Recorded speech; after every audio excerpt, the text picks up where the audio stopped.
Hey, here's something else for you that you both might make you angry and you enjoy. David Farrier with a tweet today about your friend. His name's Damien Grant, but I always forget there's something else about him. We have to always remind Oh, people. he what was his big achievement? Oh, Mm. famously being a 2-time convicted fraudster. That one. So David Farrier has said, "Fuck stuff for employing this garbage human being." Damien Grant has tweeted out at some stage today, I guess. Apparently 33,000 people have died in the Gaza war, about 135 a day. An IDF mistake kills 40 civilians. It's a massive outrage. But if we believe the media, this level of death happens 3 times a day. Perhaps the 33,000 figure is a lie. Damien Grant. I want to speak to that. So Damien Grant is a piece of shit. This is not Yeah. new information. But let's talk about that $35,000 number. I'm just getting ready for the show because I was Probably rushed. that's probably conservative at this Yeah. point. Yeah. Like, people haven't got access to the areas that the IDF have cleared. There's talk of mass graves. There's talk of what's going on in their prison camps and stuff like that. Look, to be honest, you're talking way north of that number at this stage. It does feel like, you know, how in like 2,000-year-old writings they only list the number of people there as being the number of men. Kind of, I mean, I know they're not doing that, but it kind of feels the same, that there's a huge other number that's not listed. But look, I actually reckon it would be fair of us to ask Bomber about that tomorrow night, because every time we talk about and use Bomber's show on this show, one of the things that people say in the tweet is, how can he stand that Damien Grant? Now, I'm not a person who necessarily is into council culture and that kind of stuff, and everyone's, you know, entitled to use and say and speak to and have spoken for anyone. But if our old mate's coming on tomorrow night, maybe we can see what his response to that. I imagine his response will be, yeah, I agree. I imagine. The other part of that is he takes the IDF line that this bombing of a refugee camp full of tents was a mistake. Multiple strikes happened that night on tents using 2,000-pound bombs. Yeah. Those are building flattening bombs.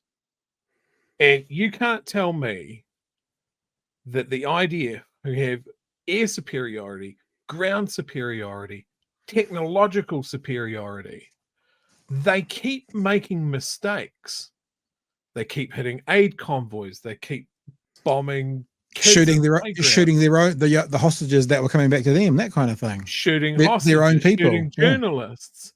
So with this massive advantage that they have, and the ability they have to basically just corral people and take their time and hit who they want to hit, they just keep making these mistakes.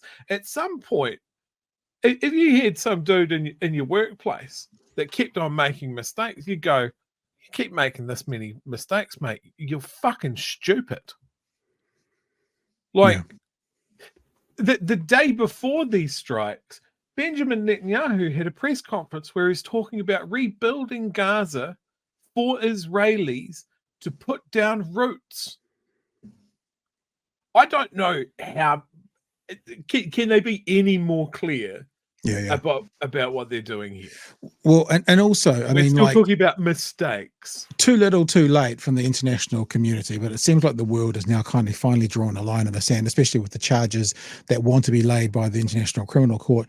But even if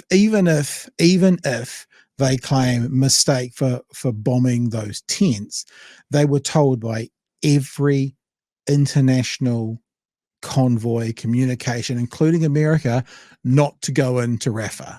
So even if it was, we thought no one was in there. It doesn't matter, because everyone said don't do it. Everyone did say don't do it.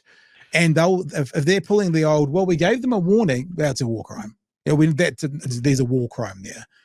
Because if you forcefully move someone from one state to another via a threat of violence, it's a war crime in a time of war.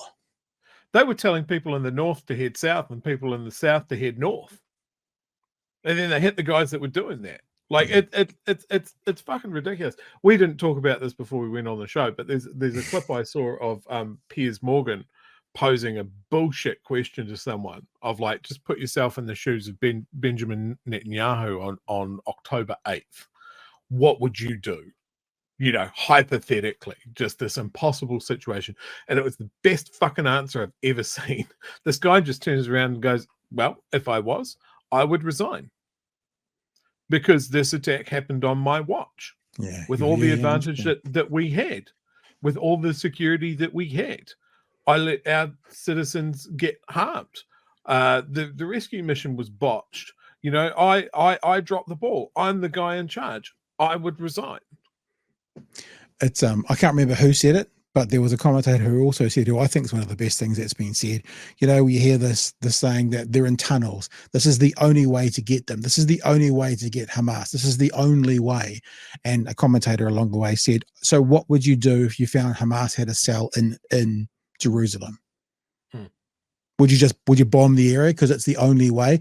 No, you would go in, technically, surgically, like what America did for bin Laden. One team, you go in surgically and you do it that way. So if you do it in your city, then it's not the only way. You can do it another way. And I think that's like it's kind of an unchallengeable thing. The other thing I noticed actually watching Bill Maher, fucking Bill Maher came up on my feed today. We've tangented already. We haven't even started the show. We've gone on a tangent. Watching Bill Maher on The View, you should look it up. Bill Maher on The View talking about this. All the women from The View and Bill Maher talking about protesters holding up quote-unquote terrorist flags. That one you've got in the background, holding up terrorist flags. Bill Maher, supposed a left-wing commentator of great esteem in America. I know that people are going to say, oh, he's not a lefty. Yeah, okay, he's not as left as the left, but that's what he's said to be. And just overtly, all of them going, the students on university campuses backing Hamas. No. Holding up a terrorist flag. No. Palestinian. And just not having the ability to actually either intellectually understand it or to be honest enough to not lump it all together. It's quite awful, actually. It's quite awful. Yeah, every time you want Bill Maher to fall on the correct answer, he misses it more often than he hits it, in my opinion. Yeah. And I know I see already people in the chat, he's not a lefty. No, I get it. He certainly has been, and he probably sits, if he was supporting policies, more on the left than the right. But yeah, some of the stuff he comes out with is just redonkulous.